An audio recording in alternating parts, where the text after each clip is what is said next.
चुनाव प्रचार खत्म होते ही आज तेजस्वी यादव मीडिया के सामने आए और उन्होंने बताया कि हमारी सरकार बन रही है। पूरे ओवर कॉन्फिडेंस में थे।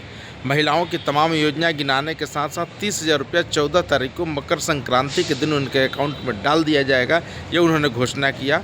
सीएम जो दीदियां हैं जीविका की उनको परमानेंट किया जाएगा। हर घर हर परिवार के लोगों को, सभी धर्म जाति के लोगों को रोजगार दिया जाएगा। ये तमाम योजना को उन्होंने गिनाते हुए फिर से एक बार जनता से वोट की अपील की है। चूँकि 14 तारीख के बाद बिहार जो है सफलताओं में गिना जाएगा।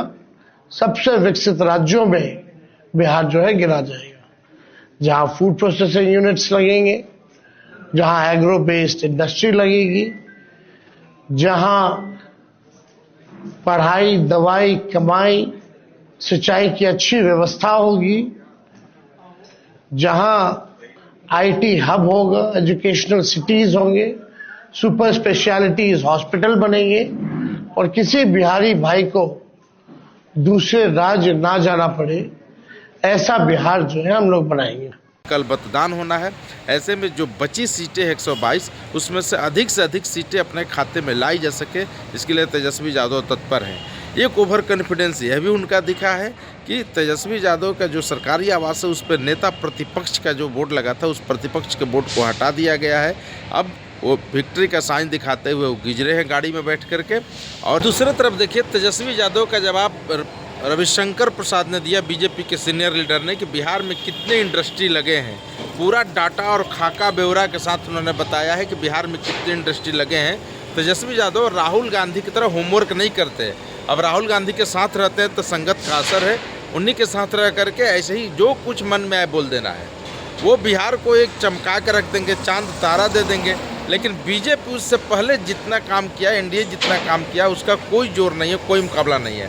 जो निम्न प्रकार है: pearl global exporter Muzaffarpur, SAPL industry exporter Muzaffarpur, RACS international exporter Muzaffarpur, Cosmos bags VIP aristocrat Muzaffarpur, competence exports Hajipur.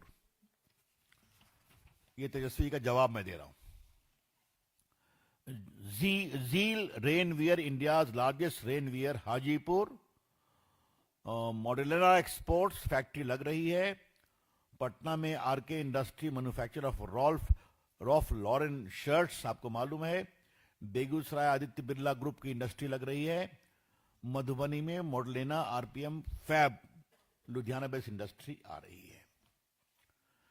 Bihar biscuit industry का फूड प्रोसेसिंग में बहुत बड़ा केंद्र बन गया है। मुझे बताना जरूरी है, ब्रिटानिया इंडस्ट्री हाजीपुर पटना में, सोबिस्को बिस्किट सिकंदरपुर पटना में, अनमोल बिस्किट किशनगंज में, प्रमाणम Kurkure snacks AFP, Varun beverages Begusarai और कोको कोला कंपनी का बेगूसराय बक्सर में आ गया। बेगूसराय बक्सर में सज्जाद, हमारे कंस्टिट्यूंसी में बिस्कुट काफी आया है, देख रहे हो कि नहीं देख रहे हो? है बिल्कुल। तो ये मैंने सीधा बता दिया। तेजस्वी जी, थोड़ा तो होमवर्क किया कीजिए। बिहार में एक भी फैक्ट्री नहीं आई, क्या मतलब है इसका? और अभी जो मेरे पास आंकड़े हैं, आपकी जानकारी के लिए, 1.18 लाख करोड़ रुपए का एमओयू साइन किया गया है। उसमें काफी एग्जीक्यूट हो रहा है। ये सब क्यों हो पाया, और ये बताना भी जरूरी है, क्योंकि बिहार का वातावरण आतंक, अपराध और खौफ से फ्री हुआ, इसलिए इन्वेस्टमेंट हुआ। वोटिंग से पहले अपने अपने दावे, अपने अपने खेल खेले जा रहे हैं। अब जनता को भरोसा करना और विश्वास लेना है कि किसकी सरकार बनानी है हमको, ये जनता को तय करना है। कि केवल बीजेपी शासित राज्यों के फोर्स यहाँ आ गए हैं। जब हम दानापुर के जिस बूथ पर थे, हरदासपुर में, वहाँ पर बंगाल के पुलिस थी।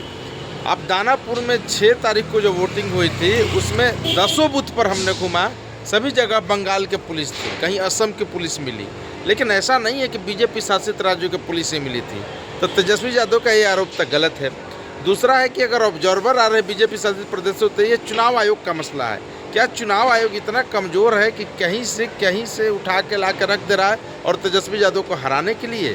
तो फिर ईवीएम किस काम का है? हरियाणा की एक घटना को याद कीजिए, जिस ईवीएम से सरपंच को वोट पड़ा था और कई साल बाद चुनौती दी गई, 3 साल बाद भी ईवीएम में वोटिंग को गिना गया तो सेम आया। अधिकारी की गड़बड़ी हो सकती है, ईवीएम की कोई गड़बड़ी नहीं हो सकती है। महज चुनाव में अब कुछ घंटे ही बच गए हैं, ऐसे में सब दाव पेच अपनावल जा रहल बा हर पॉलिटिकल पार्टी के थ्रू।